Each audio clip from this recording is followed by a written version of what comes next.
And we're back. Hey, everybody. It's your host, Darren Carter, the party starter. We've got the one and only Steve Simeone. How are you, Darren? I'm good, man. I like your new place. Thank you, buddy. That's cool. Did it come with the art and stuff, or did you have to go out and find that? No, I don't even know where you buy stuff like this. The lady that was here, she was really sweet. And I said, whatever you want to leave, you can leave. And she left me like a bunch of furniture and clocks and stuff like that, because I don't even know where to buy stuff. That's funny. That's Florida, right? People are like, they're nice. You know, they're really yeah, they're so nice. You know, there's a have you heard of Celebrity Florida? I think it's called Celebrity Florida. Could be wrong. Celebration Florida. Like I was down at the beach for a while, and then I started to look at houses, and I realized I could get a nicer house in the country. And I kind of wanted to do that after so many years in LA.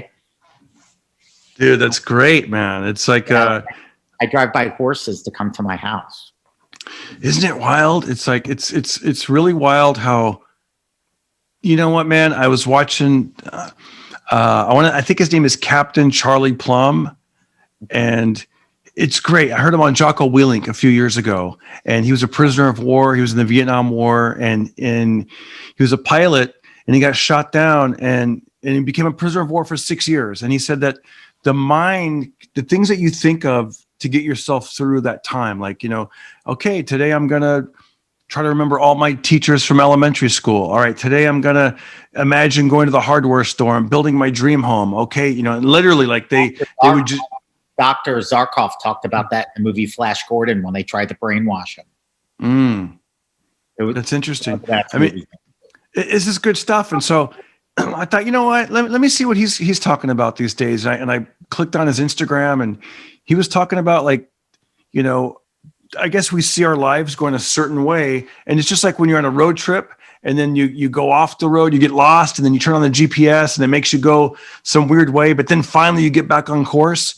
He goes, right now, just think of what's happening is we're off course, and our senses are heightened. We're seeing things, we're thinking of things. And he goes, but when you look back, he goes, and trust me, I was, 6 years of POW. He goes, you'll learn so much more, and you'll look back at certain things and value them, I guess, like what you just said, like, if you would have kept plugging along, like all of us, it's like, it's a routine of Los Angeles, but now you're like driving past horses and, cool. You know what I mean? It's interesting. It's like you're seeing the country life. Yeah, I love it. People are really friendly. The food is delicious, and it's peaceful. And that's what I was trying to cultivate more in my life, especially now. Yeah. I wanted to just sort of, have as much peace as possible in a world that just seems more chaotic. I know. Are you, do you notice a difference in like driving and road rage out there? Is it totally different than LA? It's totally different. Like if something is 60 miles away, it takes you an hour to get there. Wow. And that's like, I remember like living in Sherman Oaks.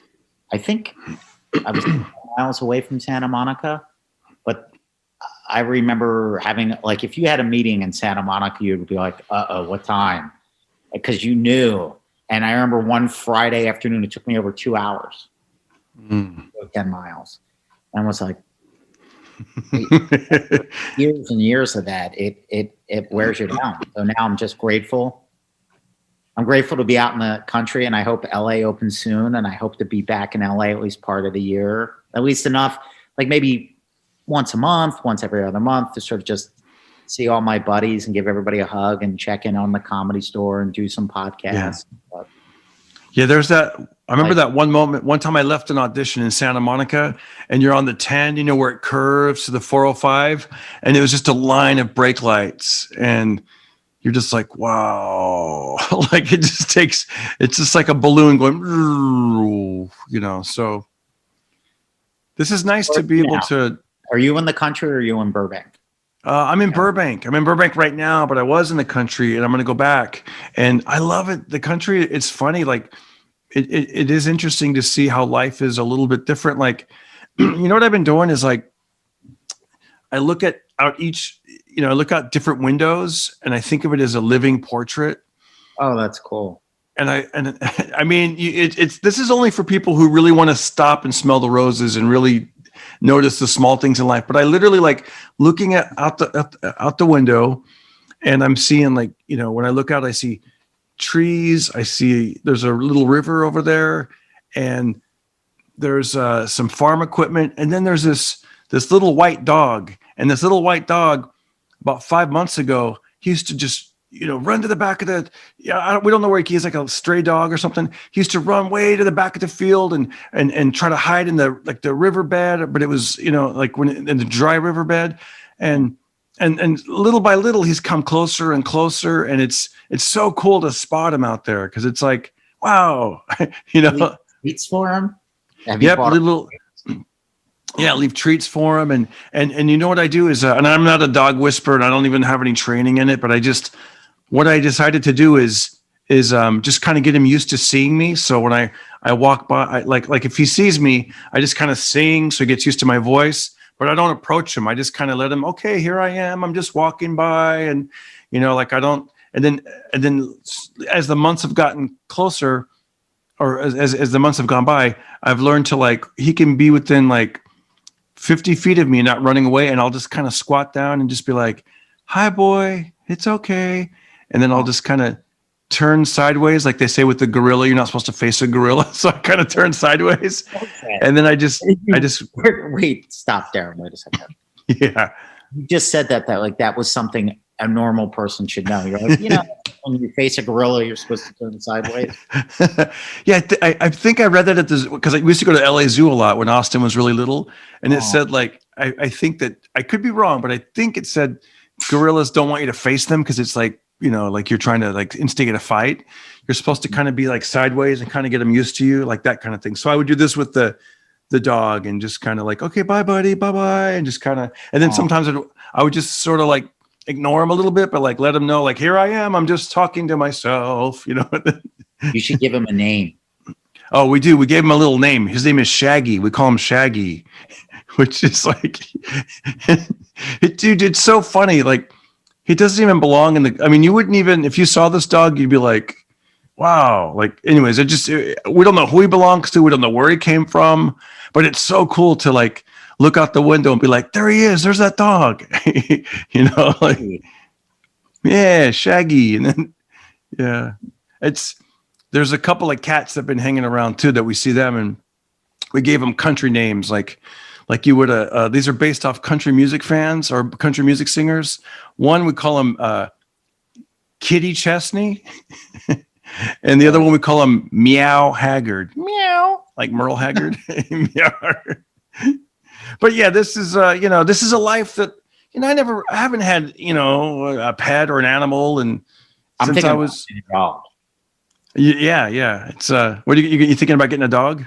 Yeah. Well, one of my friends texted me today, because she saves doggies, and she said she has one for me, but dog's in California, and I don't know if I have to, like, fly to California to get the dog. Yeah. I haven't figured it out yet, but I think once I get settled here, I'd like to get a dog. Yeah, it's there's something about, just seeing these animals. Like, I don't even see the dog all that often. It's just like, but when I do see it, I'm like, there he is. You spot him, and it's. Remember when you were a little kid? Did you ever have once, like, one of the best days ever in elementary school was that there was, like, this stray dog that was coming to, like, recess and hang out with the kids, and everybody would go crazy. Yeah. I think what must have happened is somebody must have let the dog in the building. I just figured that out right now. That's for the whole, I'm like, oh yeah, it does. One of the kids must have let him in the building. But I remember there was a dog running through our school, and, like, you don't know the level of joy that dog was. Yeah. It sounded like the Beatles in '64 and teenage, like, oh, the dog was going down the hallway, and I was like, there's Frankie the dog, or whatever his name was. Yeah. And, like, we talked about it for years. Remember when the dog walked through the school? Yeah, I know, man. It's really cool. But yeah, I was, like I said, I'll look out one window, and then I'll go to another window, and just, sometimes I'll open it, open the window, and it might be like 45 degrees out there, but there's something about that cold air, and you're just seeing, like, trees and and just wild like birds in the sky. Like just, I don't know, it's different. You know, LA's a birds. Like I see all these hawks and vultures and just here. It's awesome. Yeah, you know, LA's a different vibe. You open, you know, if you look out your window, you're seeing people walk their dogs. You're seeing like garbage trucks and people mowing the lawns, and it's a different thing. So it's interesting to see. You know, I don't know. It'll be interesting for comedy for myself. I know that my comedy brain does work a little different when I do see people and stuff, because that's usually where I find something funny. You know, like the other day I saw, but that's the thing. I drove into town and I saw this bumper sticker, and I guess I have a thing where, I don't know, man. I'm not really into like the whole public cursing on clothes and stuff. Like, you know what I mean? Like you know, I was listening to an interview with Tito Jackson, and he said that, you know, back in the day, like it was a big deal to hear the word damn on the radio, you know? So, things, you know, and yeah, totally. It's like, yeah, I mean, I curse and I've listened to music with cursing and stuff, but it's just, I don't know. I'm just seeing it, like, in my opinion, way too much, like just random, like FFFUC just everywhere. And so it caught my eye. I saw this bumper sticker and it said, I give zero. And it had it might have said F*CK or something, but whatever. It said, I give zero. But what made me laugh was that they actually had their hazard lights on and they backed up slowly from the parking space and were very cautious. And I'm like, that's funny. And so I wrote it down. It's like, that's what I'm saying. I'm going to get more comedy off people and interactions, and I probably will, seeing a random white dog in the country. But hey, it's, you know, it's balance, right? I just can't wait. Like, I hadn't even thought about all the new stuff I want to talk about on stage. You know? Yes. So, you know, a lot of artists and writers have talked about it. Sometimes you just got to let it incubate. You just got to let it be in your mind, let it, you know, marinate, let it kind of, you don't really know how it's going to come out. And then boom, you're on, you know? Mm-hmm. Yeah. It's like, because like I'm trying to look at you, but then I keep looking at myself to see if the lighting's right. It's weird, and I don't. And like, you know, you remember when you were a kid and you would hear your voice on a tape recorder, and you're like, I don't sound like that, but you do. And now I'm looking at myself. I'm like, I don't look like. And I guess I do look like that. It's weird. I know the last time you were on. Oh, I remember the first time I saw myself in a 3-way mirror. I went to a clothing store and they had like, because usually you just see the profile, but I remember when I turned my head and I saw the back of my head, and it was just so odd, like to see that, like wow, I've never seen my profile before. Like, you know, like I must have been 8 years old or something, but that was a strange thing. I used to love it when I was a little kid and I'd get my hair cut and they would do the mirror in the back and you're like, that's what the back of my head. It was like that was your favorite part. Yeah. I don't even know how to like do it. Like now barbers do it and I just go, it's fine. I don't even like it, it's awkward. I don't know. Oh yeah, sometimes they'll be like, do you want it in a square or a V? And I used to be like, a square, I guess. I don't know. Like I used to hate, and here's what I used to hate is when they would show the back of my head, and when I started losing my hair, I'm like, damn, I'm so bald back there, because I wasn't used to seeing it. It was like, it was depressing, you know, like and from the front, I'm like looking, going, yeah, I'm spiking it up. And then they'd show me the mirror and I'd be like, dang, I'm bald back there. And then I don't know if you know this. Well, you probably don't, because you've got a good head of hair, but when a man's hair thins, it still grows regular speed on the sides and the back. That's why I like the whole Larry David look. And, so I kept getting my haircuts cutting more frequently. Like I get haircuts every 3 weeks and every 2 weeks. Then it got down to like getting almost a haircut almost every week. And then I was like, I better just get one of those clippers. And I went down to, I think I was on the road and I got one at Walmart, though. It's called Wahl, WAHL. And you get the guards, like, you know, 5, 4, 3, 2. And then I did it with the 1 and a 2 and a 1, and I'm like, hey, this ain't so bad. And then eventually I just took the guard off and I just shave it. And you know, I had no idea. I thought you just cut your hair short because you started to get shredded. I thought this was for Carter. I really thought that. I had no idea that you were even going through any of that. I mean, there's some pictures here. I guess I do have some hair, but it got to the point where I was like, you have a top haircut right now. A cop. Yeah, I know. Right. Like I even shaved a little bit today, but yeah, you know, that's one thing too. I'll tell you, Steve, I definitely have wanted to maintain the fitness, the exercise, because I don't want to turn into Homer Simpson. I don't want to be bald and squishy and, no, I don't want that look. That's not a look I want. I'd rather be lean-ish and shaped. That mind, body, soul connection is real.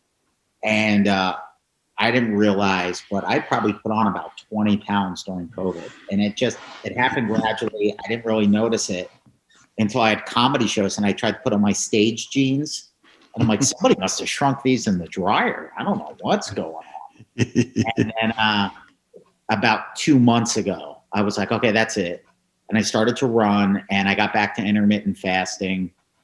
And I weighed myself the other day and it was the lightest I've been in literally years. That's great. Yeah. And then I celebrated by eating like a fatso. And I'm like, wait, that's not what you're supposed to do. Yeah. I'm 20. So, okay. Like my buddy's hanging out right now and he brought me these pralines from Georgia. And he was like, do you want one? I'm like, I can't, I'm fasting. It's nicotine and water until lunch tomorrow. That's cool. Yeah, have them at dessert or whatever after lunch. I was just gonna say, I think fitness with that whole like mind, body, soul connection, that's the easiest access point. Yeah. If you work out, you start feeling better, and then you know what?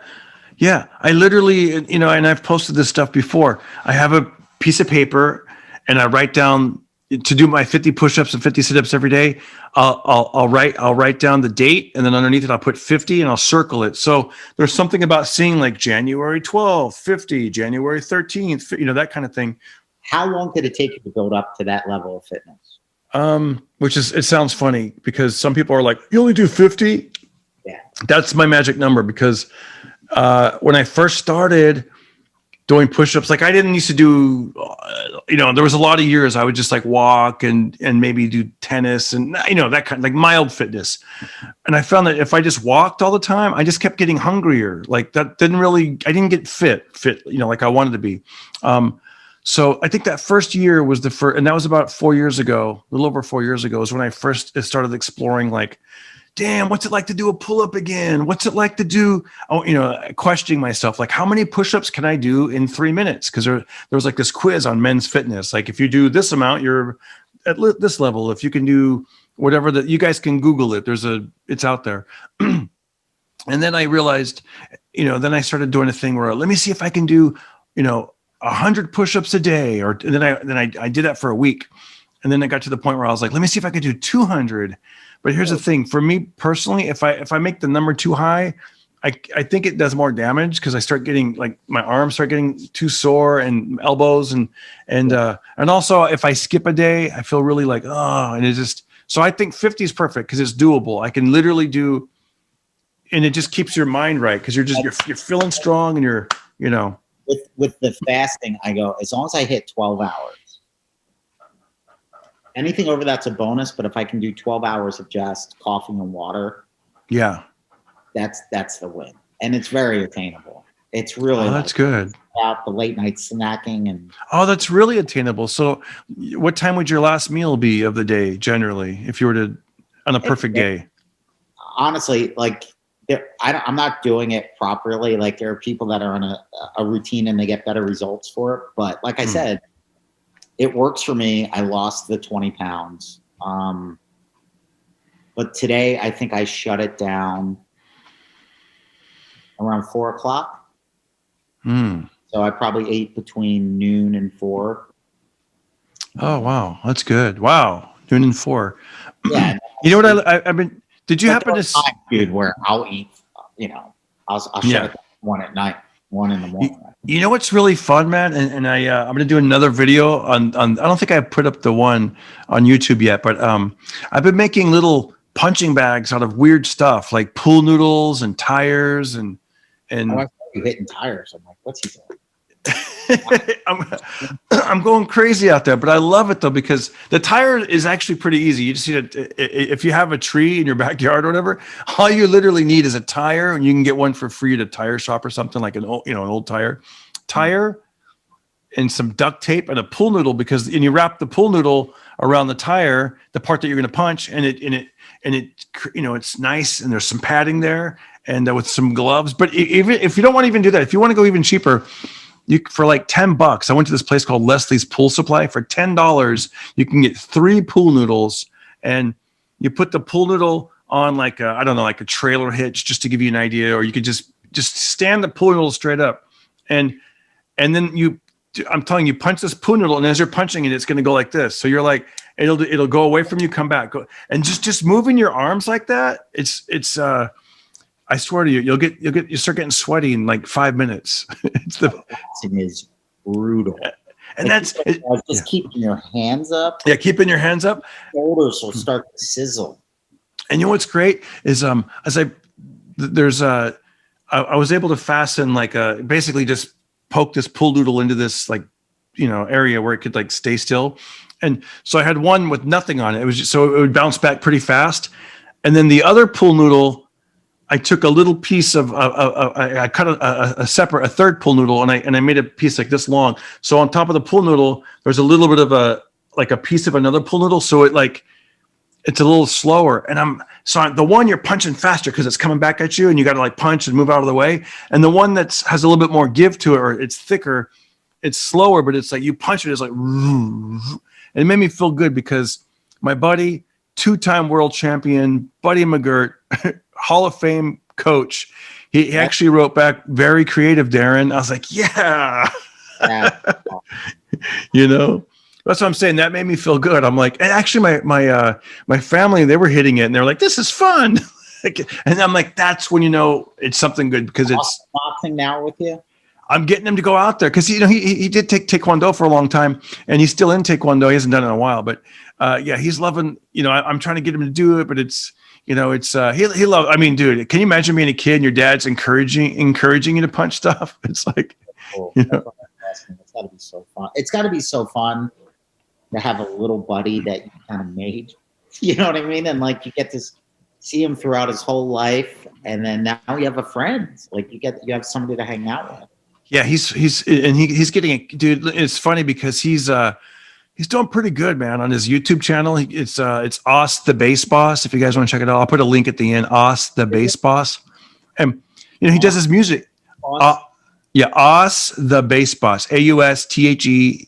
Aaaaand the Bass Boss. BASS. But he wrote like an original country Christmas song, and the local radio station up in Fresno, they interviewed him and let him play the song on the radio. Yeah. Awesome. Congratulations to both of you guys. That's awesome. Thank you. It was really cool. He wrote a song. It's called Santa Claus Lives on the Farm. I love it. It goes something like, I can't sing, but he goes, Santa Claus lives on the farm. I saw him in his little barn. But yeah, it was cool, man. He dressed up like Santa Claus, and I filmed him, playing around on the John Deere tractor, and dancing and stuff, and it was cool. But yeah, and what's funny, Steve, is I shot a video of him 2 years ago, and it was him playing a melodica, which is that thing you blow and then you play it's like a keyboard, but then you blow and it sounds like a accordion kind of, and it's a 45-second video. It's real short. And we did the White Stripes, dun dun dun dun dun dun dun dun, and I'm beatboxing, Seven Nation Army, So I put it up, and I get like 80 views on it. This kid gets over 500 views. It's crazy. Like the same video. It's like, man, of course he gets a kick out of that. He gets a big old smile, and his braces are showing. Dad, how come that happened, Dad? Why did I get more views? It's like, Yeah, that's awesome. I hope he becomes the biggest star in the world.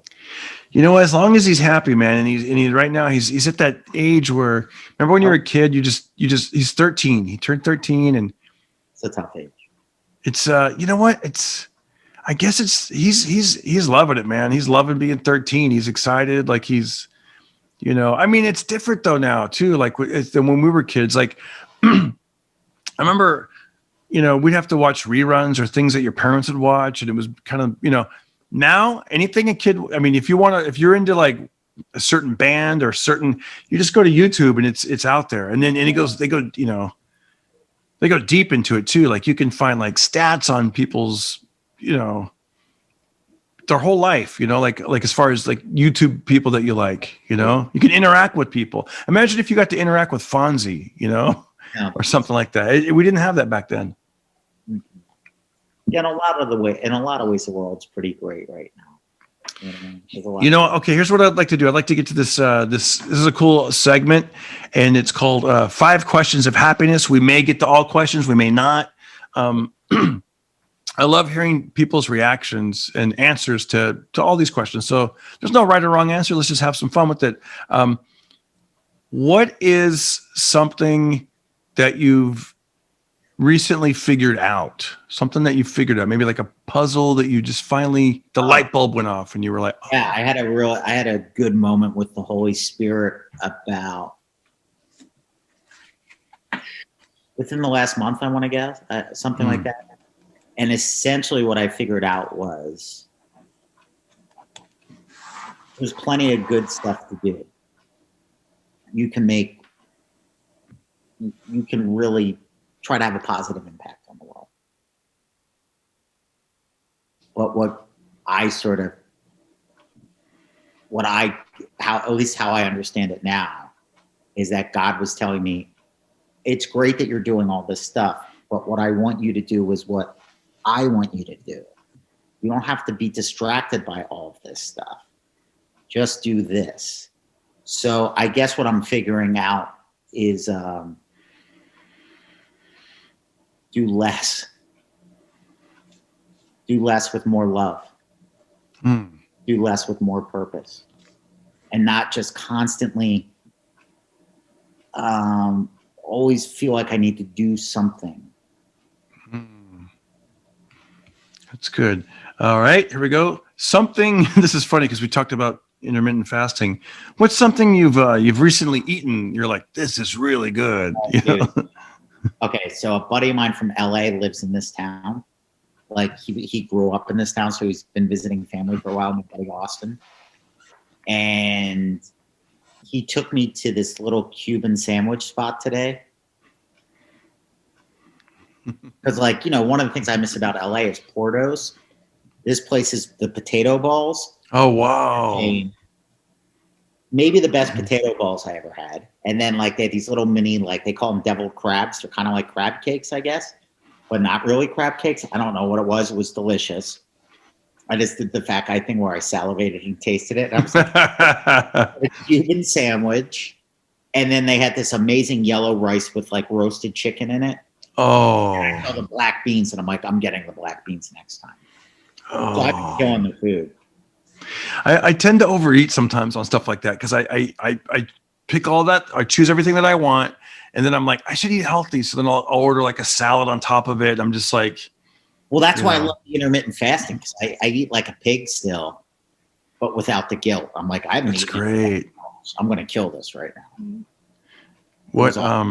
Oh, you know what? The last time you were on, a lot of people liked it. We talked about going to Cracker Barrel and our love for Cracker Barrel. Have you? Right down the street from me. I was just going to ask you, is there a Cracker Barrel near you? I'm near a Cracker Barrel and a Waffle House. And they say God's not real. Come on, dude. The Holy Spirit right there, baby. Yeah, that's awesome. What do you like better, Cracker Barrel or Waffle House? I like Cracker Barrel better. Me too. Yeah. The Waffle House down the street from my house is adorable. And it reminds me of Mel's Diner from Alice. Oh, yeah. And the people that work there were so uniquely adorable. I think would be I mean, to go to both, it's great. Like you said, you get the because they got. I think at Waffle House they do the eggs where it's like I like them smothered, covered, and capped, and delicious. But I just love Cracker Barrel pancakes so much. Oh man, how do they do that? I'm legit buying. I'm gonna have bottles of their syrup in my house because they sell it there. And it's crispy around the edges. Those pancakes. I kind of figured out how to do that a little bit. This sounds like a joke. Florida intermittent fasting. It's all just Cracker Barrel, but it's as long as it's between noon and 4 p.m. No. Dude, I found the best, but I didn't find it. My buddy Austin again. If you need a food ambassador wherever you live, if you're going to relocate, you need a local that's going to steer you right. And my buddy Austin took me to this barbecue spot that I felt like I was in a movie. like it was like one of my mom loves Hallmark Channel, and it felt like a Hallmark Channel because everybody from this like little small town was in there, and they all knew each other, and it just smelled like joy. Oh my gosh, that's cool, man. I gotta try that. Oh, Killing it. And then there's a fancy Cuban restaurant in town. It's like, I don't know enough about Cuban food. I've been there twice. I don't even know. Do you ever drink the Cuban coffee? I think they call it cortadito or something. Cortadito. Love it. It's so good. There's a little Cuban. There's actually a Cuban coffee shop near where I live, near Porto's, but it's one that opened up not too long ago. And man, I get that Cuban coffee. It's so good. And even when I get like just a normal like iced coffee, a black iced coffee, it's so much better than Starbucks, man. Yeah, I love caffeine. It's one of my favorites. Yeah, I'm being good right now by not drinking it because I'll just be up. So I'm like, okay, let me try to. I've been actually going to sleep earlier than I used to. I don't know. Has your sleep patterns changed? Recently, they haven't been great, to be honest with you. I was doing awesome, but I just moved, and then like all the anxiety in the world, and Oh, I want to tell you something. This is good, you guys. I want to share this with you, Steve, and I want to share it with the viewers and listeners. This is something that I saw, and I was like, I got to share this. This is, hold on. Here we go. 10 things that you can control. Here we go. 10 things that you can control. Your attitude, your thoughts, the people you surround yourself with, your physical well-being, how you treat others, whether you ask for help or not, your gratitude towards what you have. Number 8, how you invest your money. 9, whether or not you try again after a setback. I love that one. And 10, your daily habits. These are what you can control. And I love that because, the thing about the setback, I've become a boxing fan, I guess. Like, I'm not like a major boxing fan, but I don't know. It is kind of something that's cool to, like the UFC and boxing. It's something cool where you're like, you realize like, some of those guys have a short window of time to make their mark. I've heard people say, hey, once I hit 30 years old, I'm out, or whatever. They pick a certain age. And it makes me really appreciate because as entertainers, as stand-ups, look, I just watched a thing on Don Rickles, he was doing it until he was in his 90s, but with this setback, I saw this kid, Ryan Garcia, get knocked down. And I think the second round, knocked down, like he got wobbled and like actually got knocked down. And then he had to come to terms with what am I going to do? And he got up again and he went on to win the fight. He hit the guy with the left hook, bam, liver shot, and his opponent dropped, and bam, it was like, wow. That's my buddy Paul, God bless him, is a professional MMA fighter. He didn't tell me the story. A guy that was a promoter told me this story. He was there when I think it was my buddy's first professional MMA fight, and he got caught. And he got caught in an arm bar, and he didn't tap. And the guy broke his arm. Ooh. And he wound up knocking out the guy in the third round with his other one. Wow. Yeah. But out of your list of 10, what resonated the most with me was asking for help. And that's another lesson that I'm starting to realize, that if I don't verbalize something, then I'm the one to blame. Yeah, that's good. I realize like I said, with the daily push-ups or almost daily, basically if I skip a day, I don't beat myself up. You know what though? I do put the date down so it's all the dates of the month. I'll put an X. And then if I skip the next day, I'll put the X. But I tell myself, don't let it be 3 X's in a row. This isn't bowling. We don't want to. That's a bad turkey, right? So I'm like, habits. Yeah, it creates habits because I'm seeing that paper like staring at me, and I'm like, oh damn, I got to do my push-ups. And I know that most of the battle's mental because it's like how it's easy to do. Even when I first started, I used to just get on my knees and just do it like girl style, but just to get myself to do it. And I don't know, man. It's like that's just a good habit, and just like with these podcasts, that's another good. These are things we can't. I don't know. I don't want to, I feel like I'm preaching to the people, but listen, I'm just telling you with whatever it is. I remember when I first started getting into podcasting and YouTube, I'd watch these tutorials, and something that stuck with me was they said, you can't really worry about how many subscribers, how many followers, like even, and they said, what can you control? You can make better thumbnails, better titles, have interesting guests, have good topics, like that's what I'm saying is like, I do try to control that as opposed to, the unknown, right? Like, Best pieces of advice was something I overheard from one of the coolest human beings I've ever met. Is my buddy Tate Fletcher.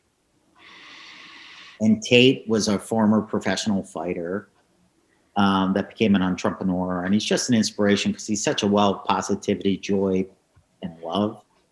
And he owns a bunch of different businesses and stuff. And anybody can Google Tate Fletcher's name and go, that's that guy. He's such an intimidating looking dude that he's fought every action hero on every movie, and on every TV show for like the last 10 years. Like, you're watching, you're like, watch John Wick, there's Tate. Yeah. You watch Breaking Bad, there's Tate.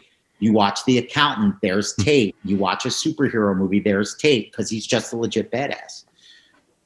And by looking at him, you would never know that he's like the kindest man ever. And I once heard him say, because they were being kind of negative, and he just looked at them with a smile. There he is. That's our boy. Tate Fletcher right there. And you know what Tate said? He looked at the kid and he said, I'm in the effort business. I'm not in the results business. And that stayed with me. I think that's a really healthy way to navigate yourself through life. Like, you put the effort in, but don't be tied to the results, because like you said, what is in your control? Right. And focus on that and leave the results up to God. Like Danny Thomas was a legendary comedian, and he's a hero of mine because he started St. Jude's Hospital. And Danny Thomas once said, he goes, I work like it's all up to me, and I trust like it's all up to God. That's an interesting balance to try to have. It's a good one. Say that one more time. I think people need to hear that. I need to hear that. But he said, I work like it's all up to me, and I trust like it's all up to God. That's great. That's great. All right, here's the next question. What is something you've either discovered or rediscovered?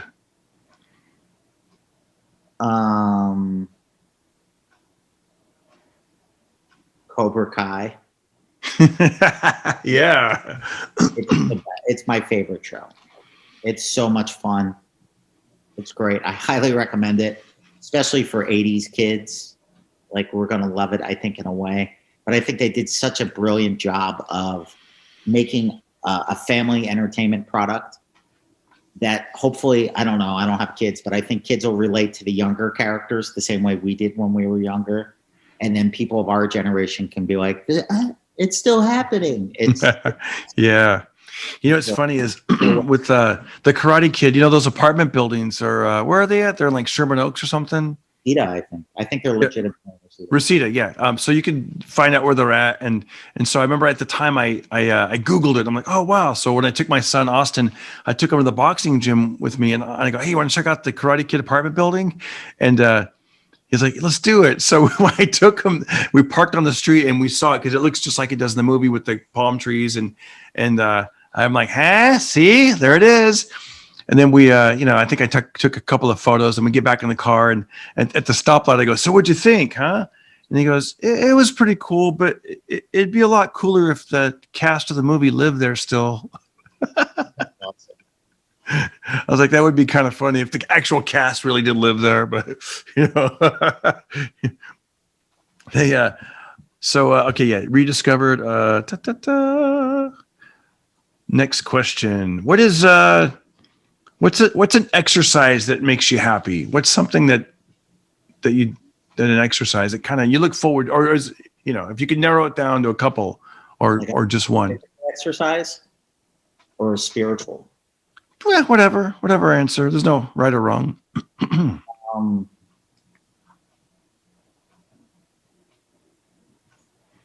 Like, the truth is, one of the things that's really helped me is like spending way more time praying. because the world's gotten so crazy. And that makes me feel really good, connecting to God.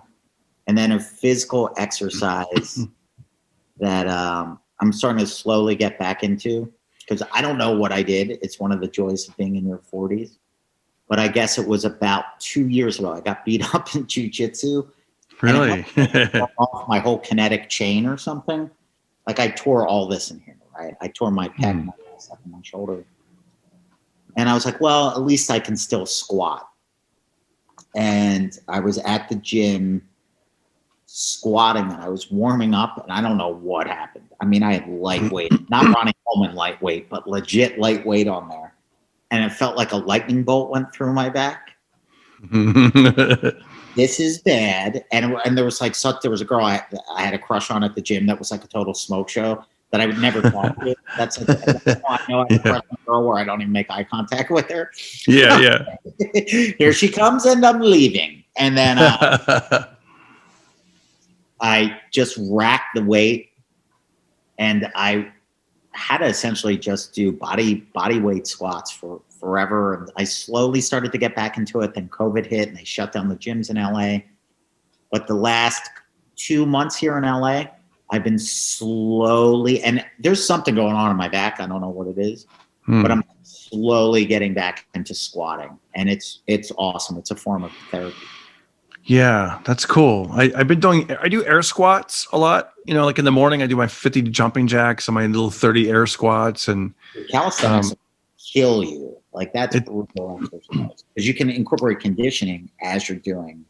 Yeah, it's just I heard Joe Rogan the other day talking about how, it's one thing to do body weight exercises and it's totally to make your bones stronger to actually lift like weights. And I'm like, I got to remember to keep doing that because sometimes I get caught up in I'm punching pool noodles and it's cardio and it's fun, but it's, weights fun too. Like, yeah, it's super fun. Don't get hurt. Like as soon as I start to get some progress, I start to get hurt again. But I met an awesome old guy at the gym. He was awesome. He's like 78 years old when we started talking. And he had torn his rotator cuff because he saw me. And he's like, what's going on there, partner? And then we started to talk. And he walked me through his whole physical therapy routine to try to, because like if you can, like my whole chest goes in when I flex it because I don't know if that's ever come back. I got beat up. Yeah. Yeah, that's how did it feel to do jujitsu? I've never done that before. I can't wait to get back. One of the reasons why I chose this town is that there's a really good school here. And I think I'm going to, God willing, I won't be such a fraidy cat and I'll actually do it. Like for me, it was a really good exercise in overcoming fear because I'm not a tough guy. It was one of the, I'm going to be honest with you. It was one of the best things I've ever done with my life because the culture of that school, like I studied at Street Sports Sherman Oaks with Coach Chris Lissandro, who's a legit ninja. Like he's a badass. Like, and he's one of those guys kind of like Mike Tyson where you don't realize how big they are until you're next to him. Cause Chris is like so jacked. And you're like, oh my God, this dude's 6'1" and he's as wide as a barn door. Plus he's got assassin skills. But when I say the kindest dude ever, and his kindness flowed through that school, and he would have the black belts work with the new guys. And I think there's something about the process of attaining that black belt where it just makes you a better person. So when you have a good person running the school and an art form that cultivates like the people there were just the coolest people I've ever met. And Eddie Bravo, who's an expert, he once told me, he was like, you can't study jujitsu and have an ego because you're going to get bored. He goes, like the big college football player dudes that come in, they get humbled because they're big, strong dudes and they're used to tossing people around, and then they'll get a 150-pound purple belt that'll twist them up like a pretzel. Wow. Because it's that effective. But for me, so there was all those positive benefits. I think anybody would get from jiu-jitsu. I lost 3 or 4 inches off my waist. I lost 20, 30 pounds over 2 years, slow and steady. Like and especially after I got hurt, I wasn't really working. I was going to jiu-jitsu 1 day a week and I got these results because it's a full body. And I would sweat so I think anybody would get the benefit from that. But for me personally, because I'm kind of like a coward, not a tough guy. I don't like working hard physically. It's tough. It's brutal. Like I remember I started taking it because I listened to a Goggins podcast on Rogan and they were saying it's all mental. And then I was in jiu-jitsu for 10 minutes, 200 pounds of blubber. And I'm like, it is not mental. This is definitely physical. Yeah. I couldn't move. And I'm like, this is too hard. And it had gotten to the point where very much like comedy, like if you keep on showing up at the Comedy Store, eventually people are going to appreciate the fact that you just didn't quit. And all the guys would tell me, they would go, jiu-jitsu, just don't quit. Just keep showing up. That's it. And I found that the same advice I would give young comedians was now being given to me in a different world, but it's the same lessons. And it was like, quit, keep showing up. And I was also very grateful that God put all those badasses in my life that were very nice to me. And I felt like all the kindness I had shown young comedians at the Comedy Store was coming back to me in a jiu-jitsu school. And what sucks about COVID is I had just gotten to the point, like Darren, I would wake up for class and I go, all right, you're awake, grab your stuff and just walk. Just if you walk there, that's a win. And then I would like be nervous about walking into the school because I knew how hard it was. And I'm like, dude, if you just walk in, that's a win. And then I go, okay, you survive the warm-ups. Because essentially, like before we even started to do jiu-jitsu, we do like a 15-minute, almost like CrossFit class of just calisthenics. And it would kill me. Like, and I'd be like, dude, just make it through warm-ups. Just make it through warm-ups. And then he would teach a technique. And then if like one of my buddies was there, because there were a lot of comedy fans at that school, and they were extra nice to me. Like, they treated me kind of like a mascot, like not really one of the guys. They wouldn't really they wouldn't give me the business. They'd be like, "It's Steve. What are you gonna do? Make Steve tap?" And then it got to the point, man, where I'd feel so good afterwards. And I would be like, oh, now making phone calls about comedy or going to go write or going to pack my bag to go on a plane to tell jokes was easy because I had already done something so difficult. And then what started to happen is after hanging out with the guys, because they were all so cool, like I felt like, do you ever just hang out with somebody that's cooler than you and it makes you feel good about yourself? Like, hey, am I one of the guys? Like, yeah. And it got to the point where like I wasn't scared anymore, you know, and I would really look forward to it. And then COVID hit. Like after 2 years, I got to the point where I wasn't afraid to walk in, and I didn't really know how to do anything other than I would, get small and I'd be like, I'm not going to panic. And then like when one of the higher belts guys would start going for moves, I'm like, I know what you're doing. You're going to catch me in an arm bar and you're not going to get it. And then they would get it. But at least I knew what didn't feel like a wizard was putting magic on me. I could sort of anticipate, move my body, and I couldn't stop her. But at least I knew what was going to.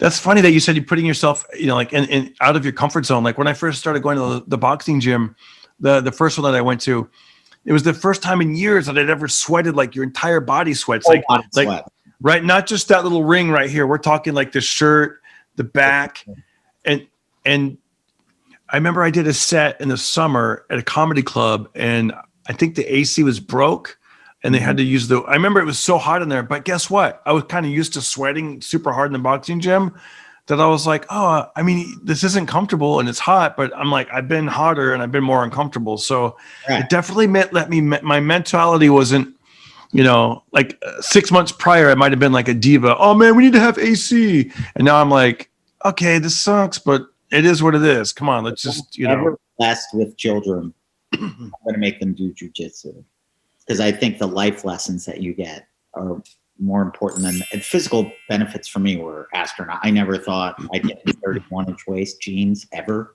Yeah, like I even because I was a chubby kid. I don't think my waist has ever been that small. And even when I would lift weights or run, like I remember when I lived at the beach, I'd run on the beach 4 or 5 days a week. And I'd get to the point where I could actually run like 5-6 miles. But my waist was never that small until jujitsu, because there's something about that full body and it's all in the hips and stuff. So I look forward to getting back in there. One of the reasons why I chose this town is that there's another really cool, positive environment. But the truth is, I'm not going to make any excuses. I'm afraid because it's that hard. It's that. I want to tell you another great quote that I read. That's what I'm saying. Like it kind of changed my mindset of following, like it's funny. I have a friend that was, in a bad state of living his life. And he was like, Instagram is just nothing but like porn stars and girls. And I'm like, is it? I go, I don't know. I go, listen, it's all who you follow, buddy. It's not like they force you to follow. I said, quit wasting your time following stuff that isn't going to get you anywhere. That's just going to get you, So I follow this, another boxing coach. I love this quote. It says, you should try to become the best at what you do, not just to be the best, but for who you have to become to be the best. Yeah. And then he went on to say this. He says, to be the best at anything takes extreme discipline. You have to do what needs to be done, whether you want to or not. You have to leave your comfort zone. To be the best changes your priorities, right? Priorities. Like if you're not trying to go to jujitsu or boxing or just whatever in your life, you're like, I'm going to stay up till 6 a.m, which, it's okay to do that now and then, but like, now it changes your priorities. You're like, decisions have consequences. Yes. And like there are times where I will pig out, right? But I remember like being in jiu-jitsu, I go, I do want like 7 more cookies. Like I'm never right. Guy. Yeah. See, it changes the, I don't want to be breathing on the mat, getting my ass kicked again. And like, that's not a good feeling. I remember like the guy was holding the pads for me, and it was I remember the date. It was November 1st of last year, or the year before. And the guy goes, "What's wrong, man?" He was from Kazakhstan. He goes, "Why are you so tired?" I go, "Last night was Halloween. I had too much candy." He's like, "What is this Halloween? We don't celebrate Halloween, man. Come on." You interview the tough guys and go, what happens when a sidekick like you or I shows up at their school? I know. Yeah, like, ugh. I know. I was like, because I couldn't pass up the Butterfingers and the Snicker bars, like a couple more things. It says, it also forces you to change who you associate with, and to be the best is not just about the results. It's about the decisions you have to make daily to obtain those results. So when you decide to be the best at something, it's far deeper than just becoming better than the thing. It forces you to become a better man or /woman. So I thought that was really something. An obligation to God, to ourselves, and to society. I'm not the best version of myself yet. I'm a work in progress, but when you try to become the best version of yourself, you actually elevate everybody around you. Yeah, you have a positive impact on the world, and I think it's so easy to give up, especially now. But more than ever, the world needs more kind people. Absolutely, kind people. And okay, two more questions, and then we'll let you get on with your night. What is something that you've recently that's made you happy that you've bought? Something that you've bought that's made you a little happy.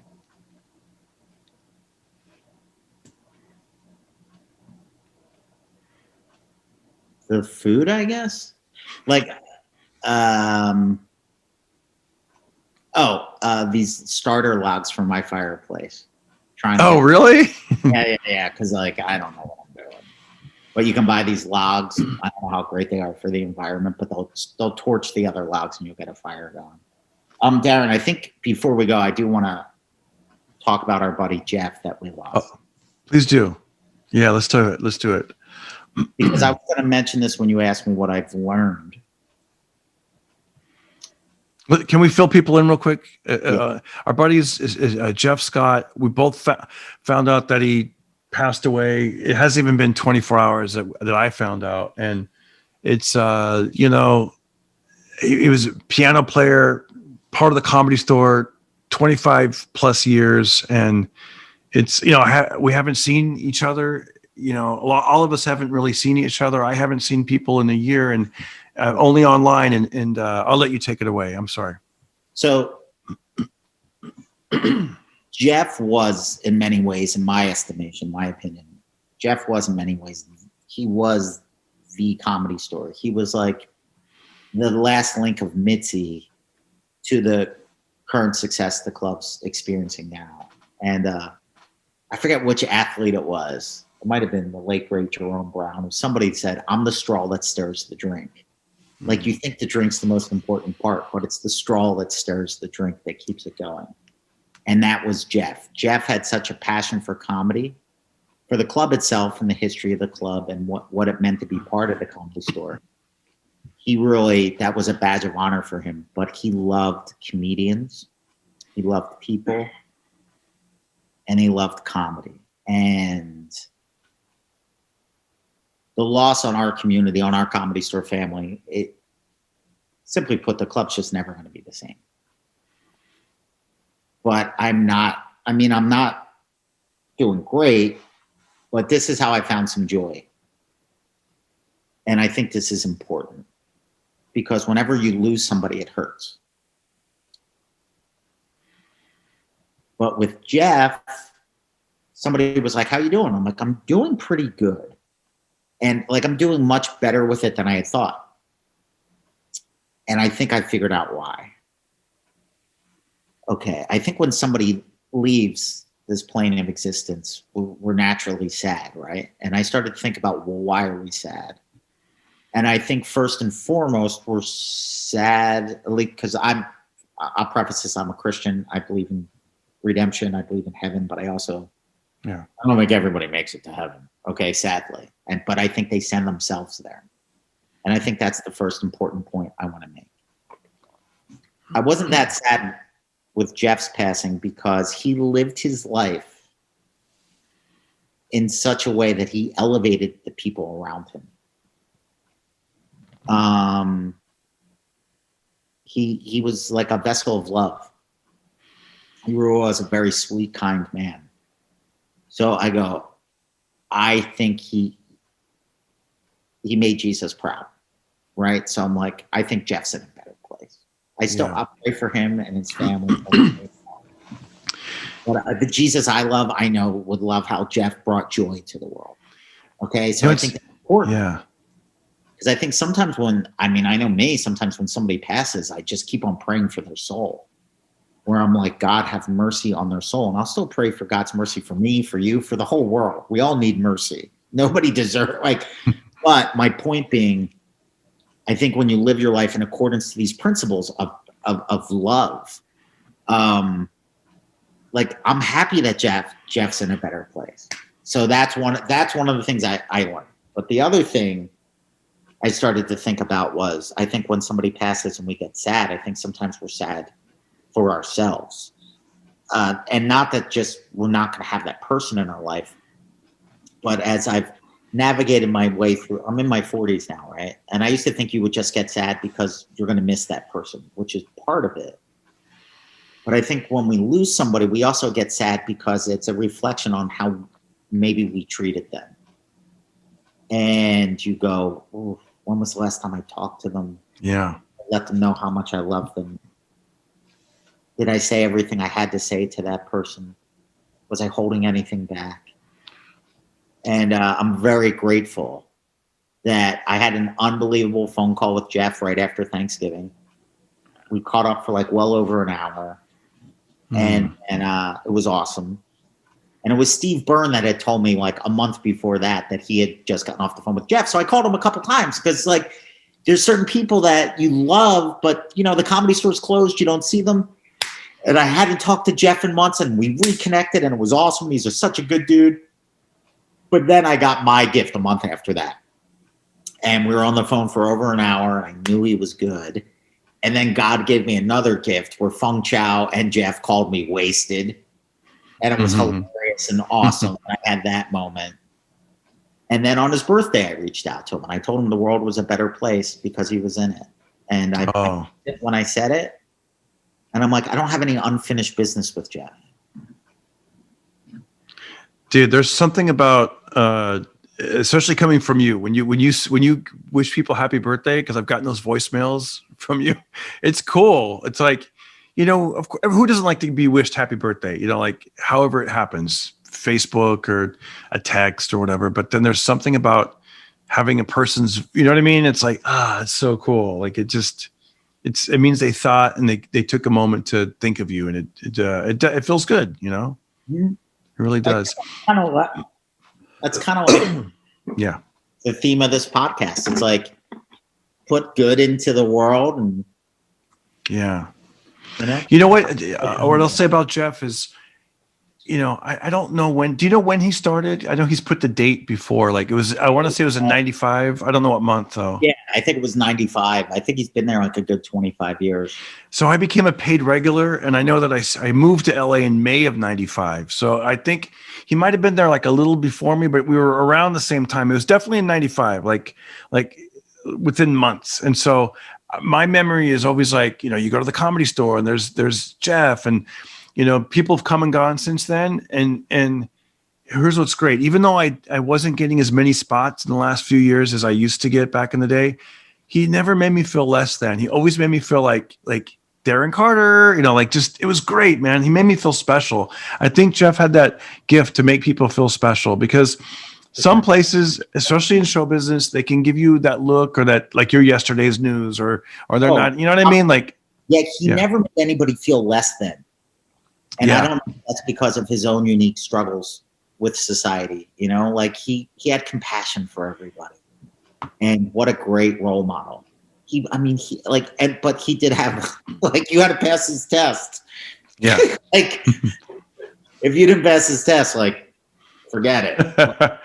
But I think his test was, are you loving and kind? Yeah. Yeah. I remember one night it was for Halloween, he would do that dinosaur thing, and we're watching the West Hollywood Halloween on the news, and we saw that thing he made. And I want to say that we might've taped the news and burned it onto a DVD, and I gave it to him. Like, dude, you're on the news last night. I gave it to him. And, it's, yeah, you're right. It's, it was shocking, and I still don't know too much about it. And I just, I don't know, man. It's, hey, man, life goes by so fast. Spread joy where you go. Do the Lord's will.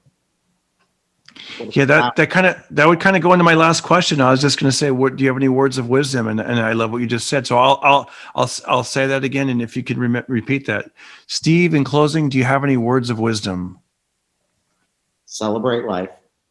Celebrate every day. It goes by so fast, and it's all about to joyfully give love, because that's what God is. And I think we get so lost. Like, I think so many times God's going to be looking at us like, no, I never said that. You know what I mean? Yeah. Like, I really think that's what it's about. It's about bringing this undeserved, unwarranted. There's nothing we can do to merit that type of unconditional love and acceptance and forgiveness to each other. And I think whenever we get caught up, like, in our physical realm, our egos can get involved. And how dare you say that to me? Now no, that's not what it's about. It's about, I love you.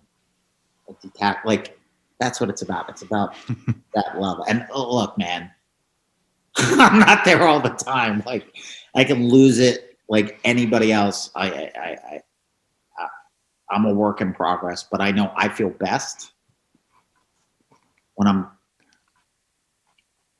spreading love and joy. Love and joy, yep, and staying, yeah. Steve, thanks for coming on, man. And I think you did our viewers and listeners a lot of good by coming on and talking with us. And it was great to see you again. And let's do it again. Let's do it again soon. Thank you. I love you, buddy. Please send my best to your family, and God bless you. And everybody listening, trust Jesus. He loves you. Everybody listen to Darren Carter. We all know he's the party starter. So if you want to listen to a podcast for free, then listen to the Pocket Party.